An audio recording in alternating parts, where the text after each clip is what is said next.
Mtazamaji, na huku magavana nchini wakianza kongamano la kudadisi ufanisi wa mfumo wa ugatuzi tangu kuanza miaka mitatu iliyopita katika maeneo ya mashinani, masuala mengi yanaendelea kuulizwa kuhusu iwapo Wakenya wa tabaka la chini wamefaidika na mfumo huo.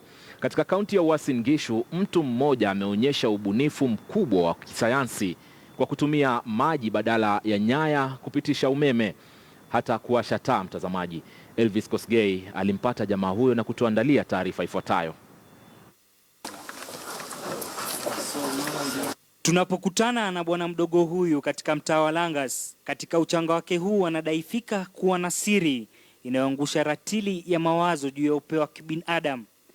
Philip Adamba anatuelekeza anakoishi katika mazingira haya ambayo anadai pia ni karakana yake. Hapa ndio tunapumzikia kwa hii jamhuri yetu ya Kenya. Madude haya mezani yanayofanana na redio yana siri kubwa ya bwana mdogo huyu. Kubwa zaidi ni kuthibitishia kwamba maji na nguvu za umeme yanatangamana kwa kila hali. Hii idea nilikuja nayo nilipokuwa nikichemsha maji yangu. Nilikuwa nimeweka ile hita kwa maji, na nilipoingisha kidole kwa maji ikanipiga shock.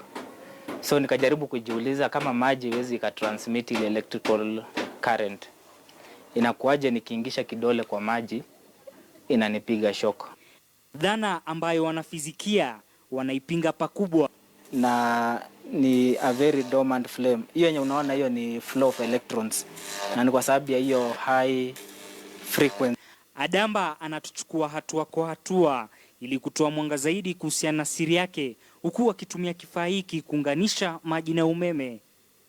Cha kuajabia ni jinsi yanavyotangamana kiasi cha umeme kumwaya mwangaza juu ya maji. Lakini the medium or the load now unapata ni maji. So at the end of the day, maji is a good conductor of electricity.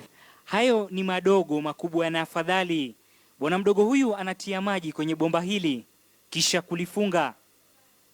Kisha kinachofuatia ni kuthibitisha nadharia ya wanazuoni ya water is a poor conductor of electricity kuwa ni urongo, kwani kuwaka kwa taa hii kunatia doa nadharia hiyo.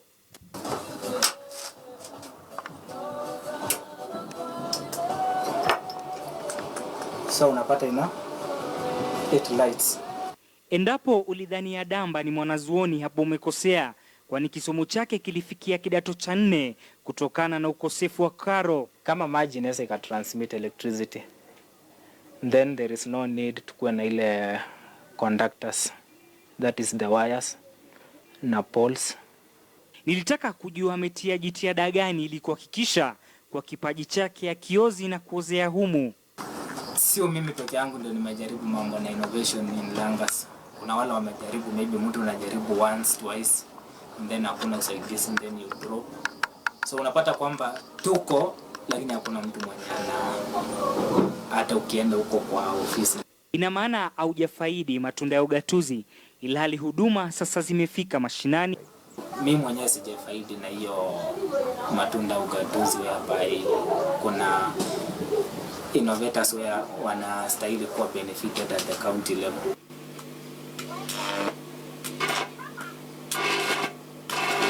Licha ya uvumbuzi wa aina yake, Philip Adamba anadai kwamba ingekuwa jambo la busara magavana na wanachama zaidi ya 6,000 wanapoketi kule Meru watoe nafasi ya kukipalilia na kukitononoa vipaji ya watu kama yeye. Elvis Kosgei, KTN News, katika eneo la Langas, kaunti ya Uasin Gishu.